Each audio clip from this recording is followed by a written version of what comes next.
No one offered on the last two alien girls. Too soft, too wild. But a human saw their true beauty. The auction square was packed. Traders, merchants, and nobles from across the systems gathered beneath the blazing twin suns.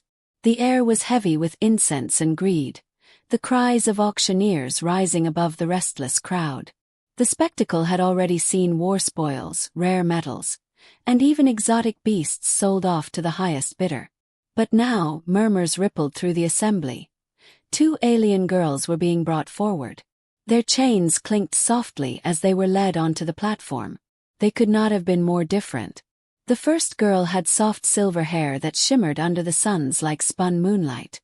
Her pale skin glowed faintly, as if she were carved from starlight itself. Eyes the color of twilight oceans darted nervously across the crowd. Everything about her seemed delicate, too fragile for the harsh world around her. The second girl walked beside her with a kind of untamed pride. Her hair was dark, wild, tumbling down in unruly waves. Her emerald eyes burned with defiance, and though her wrists were bound, she held her head high, unbowed by the jeers of the crowd. Where the silver-haired one was softness, this one was wildfire. The auctioneer, a rotund man with a voice polished for spectacle, clapped his hands. Behold, survivors of the fallen colony of Nitharus. Exotic, untouched, rare. Two sisters of unmatched lineage. Who will make the first offer? The crowd leaned in. But as the silence stretched, it became clear. No one raised a hand. They're too soft, muttered a merchant to his neighbor, pointing to the silver-haired girl. She'd never last a season in the mines. And the other, too wild, another scoffed. Look at that fire in her eyes. She'd bite before she served. The auctioneer's smile faltered. He rattled off their virtues, their rarity, their beauty.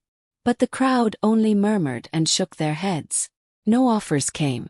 At the edge of the square, leaning against a worn column, a human named Kale watched. He wasn't a noble nor a wealthy trader. He was a wanderer, scarred, quiet, a man who had seen enough wars to know the cost of lives wasted.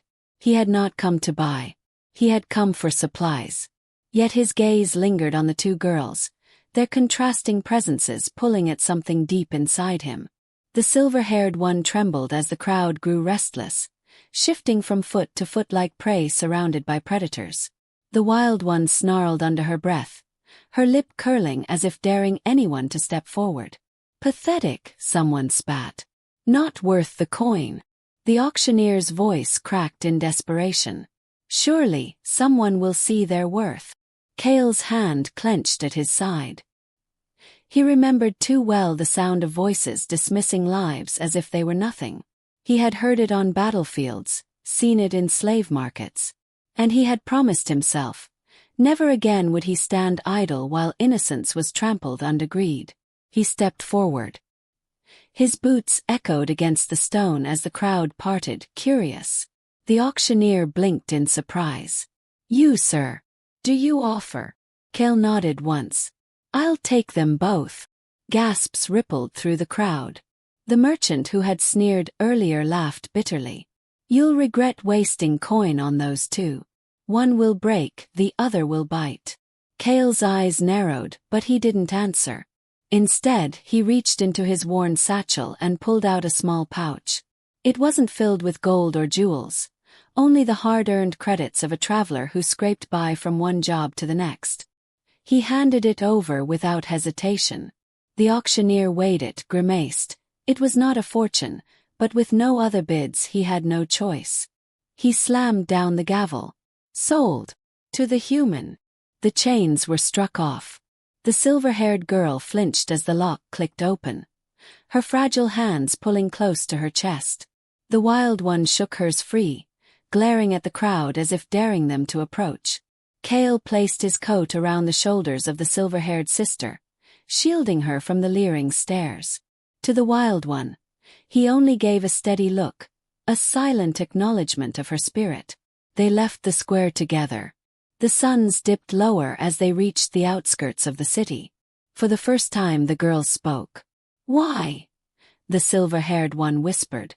Her voice was soft, almost too faint for Cale to hear. Why would you? Cale glanced at her. Because no one else saw what I did. She tilted her head. And what did you see? He smiled faintly, though it was touched with sadness. Beauty. Not the kind they talk about. Strength, life, worth. The things no one bothers to look for when all they see are chains. The Wild sister's eyes softened, though she masked it quickly with a scoff. You know nothing of us. Maybe not yet, Cale admitted. But I'll walk beside you until I do. The sisters exchanged a look. The silver-haired one's eyes shone with tears, while the wild one gave the faintest nod, as if granting him the beginning of trust. Days later, as they camped in the wilderness beyond the city, the firelight painted their faces in shades of warmth. Cale watched as the sisters sat together, one quietly humming a melody from her lost home, the other carving sharp patterns into a piece of wood with determined hands. He realized then that they were not opposites, but halves of a whole. The world had called one too soft, the other too wild, but together they were resilience itself. And he, the wandering human, had been the only one to see it. The wild sister caught his gaze and, for the first time, offered him a small, genuine smile. Perhaps, she said softly, you are not as foolish as you look. The silver-haired one leaned closer to him, her voice trembling but filled with hope. Perhaps, we are not as worthless as they believed. Cale stoked the fire, the sparks rising into the dark sky. No, he said firmly. You're not worthless. You're the rarest treasure I've ever found. The sisters sat in silence for a long moment, the weight of his words settling over them. And in that silence, something fragile yet unbreakable began to grow, a bond born not of chains or auctions, but of choice, trust, and the simple truth that one human had seen their true beauty when no one else would. That night, under a sky painted with stars, the sisters finally let their guard down. The silver-haired girl sat close to the fire, her voice carrying a soft, trembling song from her childhood, a song almost lost to silence. Beside her, the wild one carved a symbol into the wood, a mark of her people, pressing it into Cale's hand when she was done. You saved us, the gentle one whispered.